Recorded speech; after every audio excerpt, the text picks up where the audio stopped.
Hello friends, आपके अपने YouTube channel कालचक्र इतिहास की यात्रा में स्वागत है। आज का जो अपना टॉपिक है वो है वैदिक काल। ये जो वैदिक काल टॉपिक है उसमें ऋग्वैदिक काल और उत्तर वैदिक काल, इस टॉपिक को इन दो भागों में बांटकर पढ़ा जाता है। अक्सर होता ये है कि बहुत सारे जो स्टूडेंट हैं, जो अभ्यर्थी हैं, वो इन दोनों की भूल भुलैया में, इनमें आने वाले शब्दों को लेकर बहुत कंफ्यूज हो जाते हैं। उनको ये समझ में नहीं आता कि ये जो विशेषता है या ये चीज जो है वो ऋग्वैदिक काल में थी या उत्तर वैदिक काल में, क्योंकि दोनों को जब अलग अलग वो पढ़ते हैं तो एक दूसरे के अंदर घुस जाते हैं, इस तरीके से उनको महसूस होता है। तो इस जो समस्या है इसको दृष्टिगत रखते हुए हम इन दोनों कालों को साथ साथ में तुलनात्मक अध्ययन करते हुए पढ़ेंगे और दोनों के बीच में क्या क्या अंतर थे और क्या क्या अंतर संबंध थे उनको देखते हुए हम इस टॉपिक को आज पढ़ेंगे। और इस टॉपिक के हमने दो भाग रखे हैं। ये जो है वो पहला भाग है जिसमें हम ये सारी चीजें पढ़ेंगे, और दूसरा भाग होगा वो इससे थोड़ा छोटा होगा। तो जो टॉपिक का नाम है वो है वैदिक काल। वैदिक जो काल है उसको दो भागों में बांटा गया है, ऋग्वैदिक काल और उत्तर वैदिक काल। ऋग्वैदिक जो काल है उसका जो समय है वो है 1500 ईसा पूर्व से 1000 ईसा पूर्व। 1500 बीसी यानी बिफोर क्राइस्ट से 1000 बीसी, 1000 ईसा पूर्व। अब इस समय की बात करें तो ये आज से जो हो गया वो है, इनमें 2000 प्लस कर दीजिए तो 1500 प्लस 2000 यानी 3500 और 1000 प्लस 2000 यानी 3000। यानी आज से 3000 साल से लेकर 3500 साल तक का जो समय था उसको इतिहासकारों ने ऋग्वैदिक काल का समय है वो माना है। और उत्तर वैदिक जो काल है वो इसके बाद में आता है, 1000 के बाद में, 1000 बीसी से 500 बीसी या 600 बीसी मान लिया जाता है। अब इसको भी आज से कितने साल पहले ये पता करना हो तो इसके अंदर 2000 जो है वो प्लस कर दीजिए, यानी 3000 से 2500 साल पहले का जो समय है वो उत्तर वैदिक काल का समय है। ये इनके काल की जो है गणना हो गई। अब ग्रंथ, जैसा कि आपको नाम से ही विदित होगा कि उत्तर वैदिक जो काल है उसमें ऋग्वेद की रचना हुई। इस काल में ऋग्वेद की रचना हुई। ऋग्वैदिक काल में ऋग्वेद की रचना हुई। और जो उत्तर वैदिक काल है उसमें बाकी के जो 3 वेद हैं, टोटल जो वेद हैं वो 4 हैं, ऋग्वेद, यजुर्वेद, अथर्ववेद और सामवेद। तो ऋग्वैदिक काल में ऋग्वेद की रचना और उत्तर वैदिक काल में बाकी के जो 3 वेद हैं, यजुर्वेद, अथर्ववेद, सामवेद, और उनके साथ साथ में उपनिषद, ब्राह्मण, आरण्यक, वेदांत आदि ग्रंथों की है वो रचना उत्तर वैदिक काल में हुई। तो ये जो ग्रंथों के हिसाब से जो काल विभाजन है वो इस तरीके से है। अब ये जो वैदिक सभ्यता है उस सभ्यता के जो कर्णधार हैं, उसको चलाने वाले हैं, वो आर्यों को माना जाता है। ध्यान देना, यहां आर्य किसी जाति विशेष से संबंधित नहीं है। आर्य शब्द गुणवाचक है, न कि जातिवाचक है। और आर्य शब्द का जो अर्थ होता है वो होता है श्रेष्ठ, उदात्त, उत्तम, इस तरीके से होता है। तो आर्यों का जो मूल स्थान है उसको लेकर विद्वानों में काफी कुछ मतभेद हैं। जैसे कि मैक्स मुलर मानते हैं कि आर्यों का जो मूल स्थान है वो मध्य एशिया था, और वहीं से वो विश्व के अन्य भागों में गए और उनकी एक जो शाखा थी वो भारत में आई। महर्षि दयानंद सरस्वती हैं, वो आर्यों का मूल निवास स्थान त्रिविष्टप अर्थात आधुनिक तिब्बत को मानते हैं। इनके अलावा बाल गंगाधर तिलक हैं, वो उत्तरी ध्रुव को आर्यों का मूल निवास स्थान मानते हैं। पेंका हैं, वो जर्मनी के मैदानों को मानते हैं। गंगानाथ झा हैं, वो ब्रह्मर्षि जो क्षेत्र हैं उसको मानते हैं। ब्रह्मर्षि क्षेत्र से मतलब होता है सरस्वती और दृष्टद्वती। दृष्टद्वती का अर्थ है गग्गर नदी। तो सरस्वती और दृष्टद्वती नदी के जो बीच का जो स्थान है उसको ब्रह्मर्षि प्रदेश कहा जाता है। और अविनाश चंद्र जो है वो आर्यों का मूल निवास स्थान है, वो सप्त सैंधव प्रदेश को मानते हैं, अर्थात सिंधु नदी और उसकी सहायक नदियों का जो क्षेत्र है उसको मानते हैं। तो इस तरीके से विद्वानों में आर्यों के मूल निवास स्थान को लेकर जो मतभेद है और उनके जो जो मत हैं वो मैंने आपको बताए। ये मत जो है वो परीक्षा में बहुत बार पूछे जाते हैं, इनका काल भी पूछा जाता है और इनके ग्रंथों के बारे में भी पूछा जाता है। सो इस तरफ आप ध्यान देना और अपनी नोटबुक में इसको नोट करते रहना। आगे है भौगोलिक विस्तार। अब जो भौगोलिक विस्तार है वो ऋग्वेदिक काल और उत्तर वैदिक काल, इन दोनों में क्या था? तो ऋग्वेदिक काल के बारे में माना जाता है कि यह सिंधु नदी और उनकी सहायक नदियों के आसपास, ये जो ऋग्वेदिक कालीन समाज जो था वो रहता था और उनके सारे क्रियाकलाप है वो इन्हीं नदियों के आसपास रहे। और उत्तर वैदिक काल में जो है आर्य समाज है वो आगे बढ़ा और ये सदानीरा, जिसे गंडक नदी कहते हैं, वहां तक बढ़ गए, अर्थात गंगा घाटी वगैरह जो स्थल है वहां तक भी वो बढ़े। एक शतपथ ब्राह्मण में कहानी आती है विदेथ माधव की। उस विदेथ माधव की कहानी एक तरीके से ये इशारा करती है कि सदानीरा नदी तक यानी गंडक नदी तक आर्यों का विस्तार हो गया था। उसमें ऐसा बताया जाता है कहानी में कि विदेथ माधव नामक व्यक्ति है, वो अपने मुंह में अग्नि को स्थापित कर सदानीरा नदी तक गया, अर्थात वहां तक उसका विस्तार हुआ। तो ये उनका भौगोलिक विस्तार हो गया। अब आते हैं राजनीतिक व्यवस्था। तो यहां आप थोड़ा समझने की तरफ ध्यान देना कि राजनीतिक व्यवस्था है वो क्या थी। ऋग्वेदिक समाज जो है कबीलाई समाज था और उस वक्त आर्यों के 5 कबीले थे, अनु, द्रुह, युद्ध, तुर्वस, इस तरीके से 5 कबीले थे। और जो सबसे छोटी इकाई होती थी वो होता था परिवार। और परिवारों का समूह है वो गांव कहा जाता था या ग्राम कहा जाता था, और इसका जो प्रमुख होता था वो ग्रामणी कहा जाता था। फिर गांवों का जो समूह होता था वो विस कहा जाता था। गांवों के समूह को विस कहा जाता था और विस का जो प्रमुख होता था उसे विसपति कहा जाता था। और इस तरीके से विसों का जो समूह होता था उसको जन कहा जाता था और जन का जो प्रमुख होता था उसे राजा कहा जाता था। आप ध्यान देना।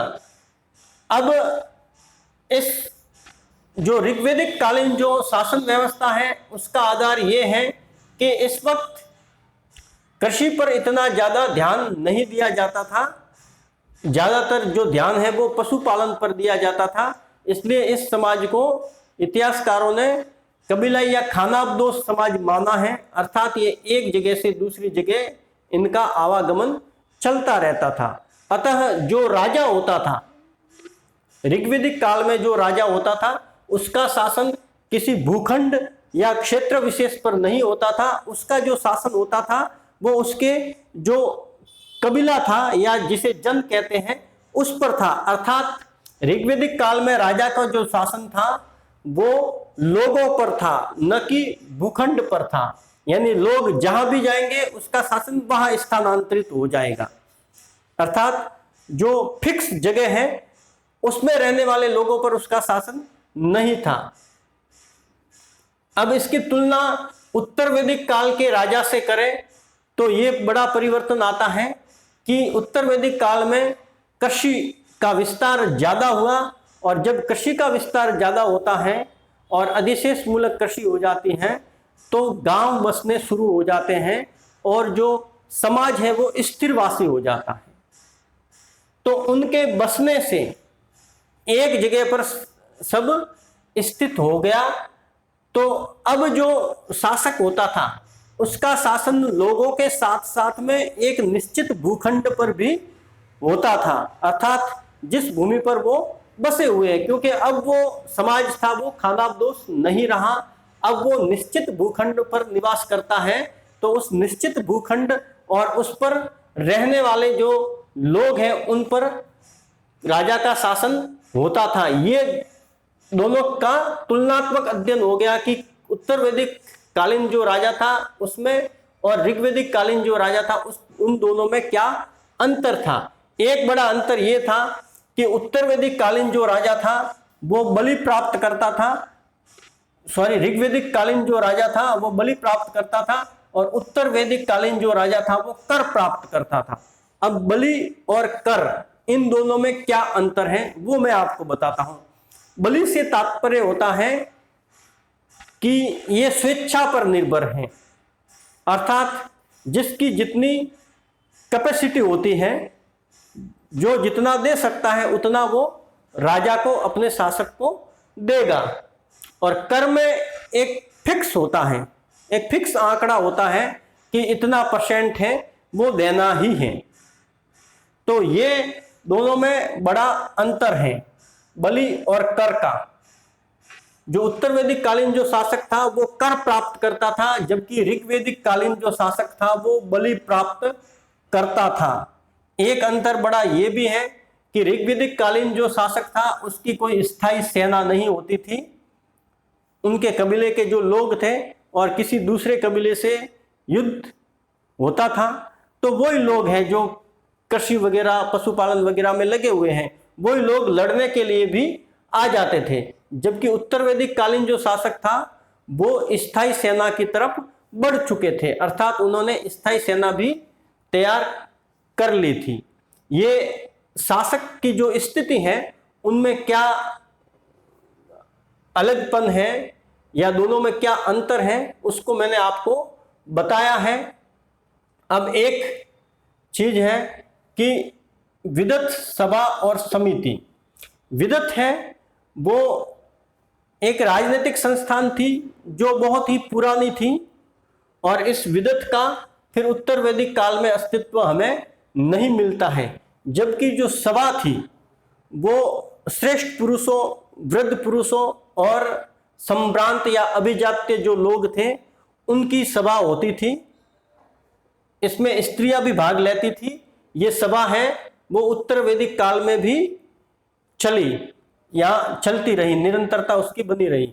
और जो सभी समिति होती थी वो केंद्रीय राजनीतिक संस्था होती थी या यूं कहें कि सामान्य लोगों के प्रतिनिधियों की संस्था होती थी और यही राजा को चुनती थी।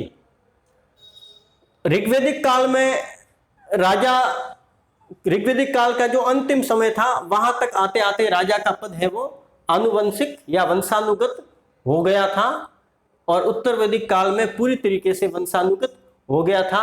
हालांकि समिति और सभा है वो अब भी राजा पर नियंत्रण रखती थी। तो समिति है वो उत्तर वैदिक काल में भी निरंतर बनी रही। अब देखिए इसमें मैं आपको तुलनात्मक अध्ययन करवाता हूं कि ऋग्वैदिक काल में विदत, सभा और समिति ये तीनों राजनीतिक संस्था थी, जबकि उत्तर वैदिक काल में सिर्फ सभा और समिति थी। विदत है वो हट जाती है। कार्य जो थे दोनों के समान थे। अब कुछ जो अलग सी चीज है, दोनों में तारतम्यता नहीं है, दोनों का अंतर संबंध नहीं है, उनकी बात करते हैं। तो दासराज्य युद्ध, यह युद्ध भरत वंश के राजा सुदास और 10 अन्य राजाओं के बीच में हुआ था। उन 10 अन्य राजाओं में 5 आर्य राजा थे और 5 आर्यतर राजा थे। यह युद्ध है वो रावी नदी, अर्थात उस वक्त उसको पुरुषनी नदी कहा जाता था। पुरुषनी नदी, इस नदी के किनारे पर हुआ था। यह प्रश्न है वो छोटी से छोटी परीक्षा से लेकर बड़ी से बड़ी आईएएस तक पूछा जा चुका है कि दास राज्य युद्ध है वो कौन सी नदी के किनारे हुआ था या उसमें किन लोगों ने भाग लिया था। तो नदी जब पूछा जाए तो रावी नदी या पुरुषनी नदी कहेंगे आप, और अगर किन के बीच में हुआ था तो भरत वंश के शासक सुदास और 10 अन्य राजाओं के बीच में, जिनमें 5 आर्य राजा थे और 5 आर्यतर राजा थे। जो भरत वंश है और उनके जो अन्य लोगों से, जो अन्य कबीले हैं उनसे युद्ध हुआ था, उनमें प्रमुख जो थे वो थे पुरु। कालांतर में पुरु और भरत के बीच में मित्रता हो गई और एक नया वंश बना जिसको कहा जाता है कुरु। पहले जो था वो तो था पुरु, बाद में भरत और पुरुओं की मित्रता हुई और जो नया वंश बना वो कहा जाता था कुरु। आपने महाभारत देखा होगा तो उसमें जो पांडव और कौरव हैं उनको कुरु कहा गया है, कुरु वंश कहा गया, उनके वंश को कुरु वंश कहा गया है। और साथ साथ में भरत वंश भी आता है कई बार, क्योंकि उनका जो आदि पुरुष था, जो राजा भरत थे, दुष्यंत के पुत्र जो हैं वो थे। 12 रत्नी से तात्पर्य यह है कि ये लोग राजा के साथ में, जैसे सेनानी अर्थात सेनापति हैं, पुरोहित हैं, और इनके अलावा बहुत सारे जो हैं रथकार हैं, या इस तरीके से जो लोग होते थे कर संग्रहित करने वाले वगैरह, जो राजा के कार्यों को निष्पादित करने वाले थे, जो उसके प्रशासकीय अधिकारी थे, उनको रत्नी कहा जाता था। और इनकी संख्या 12 थी और राजा के राज्याभिषेक के वक्त ये लोग मौजूद रहते थे।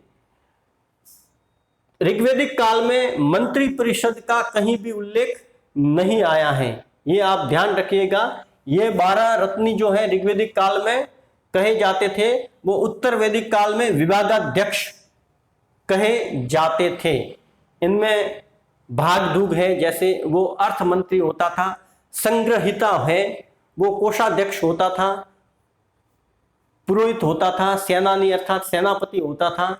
इस तरीके से जो अलग अलग विभागों के विभागाध्यक्ष होते थे।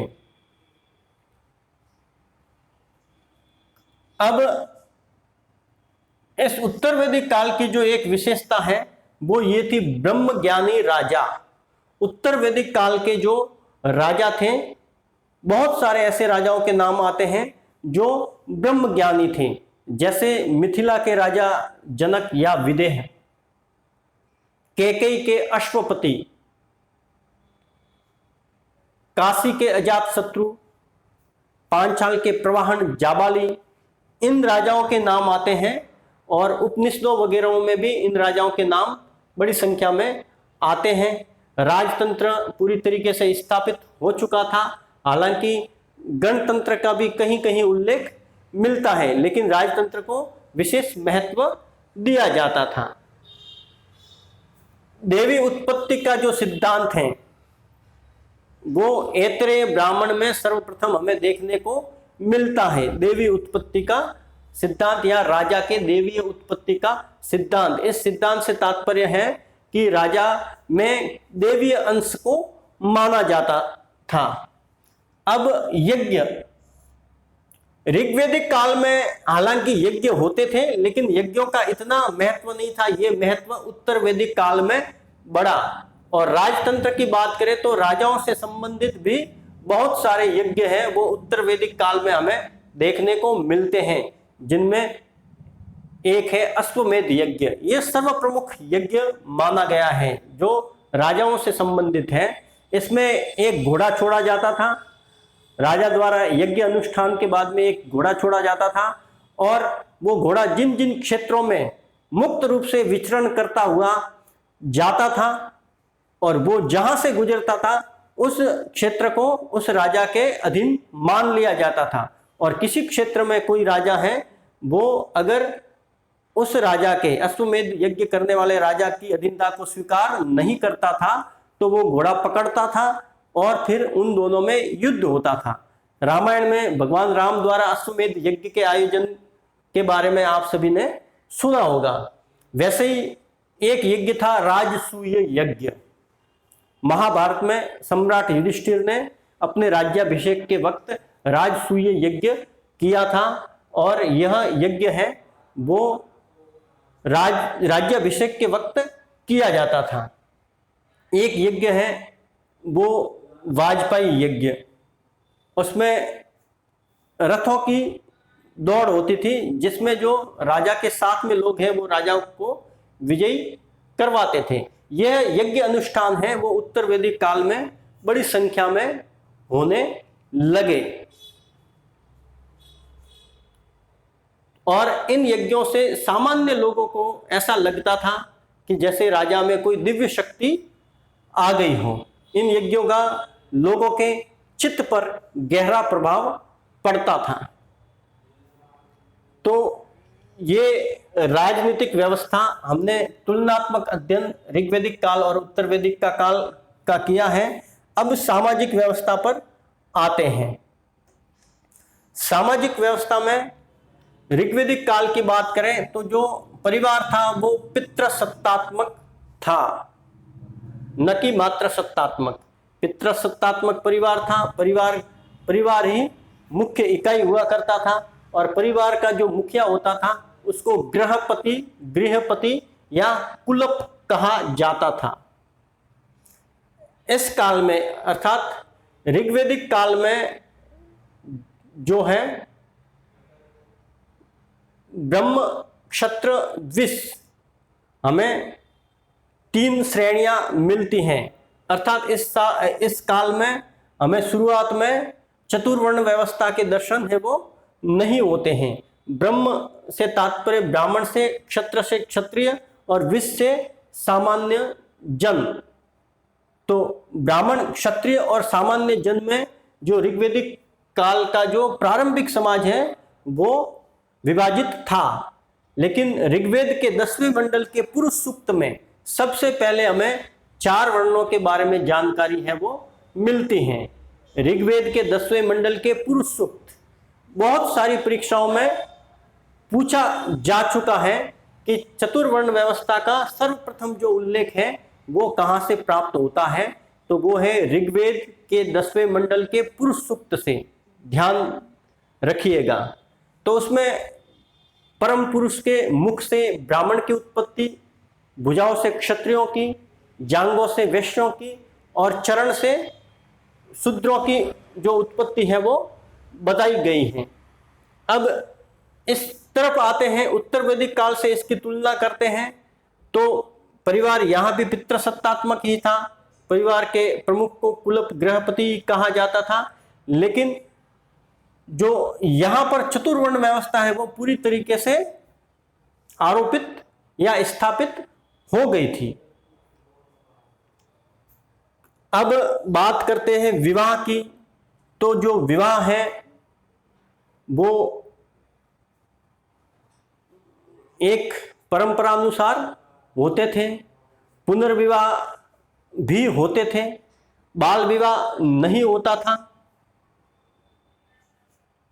स्त्री शिक्षा की बात करें तो स्त्री शिक्षा मौजूद थी। स्त्रियों का उपनयन संस्कार होता था। स्त्रियों के अलग से गुरुकुल होते थे।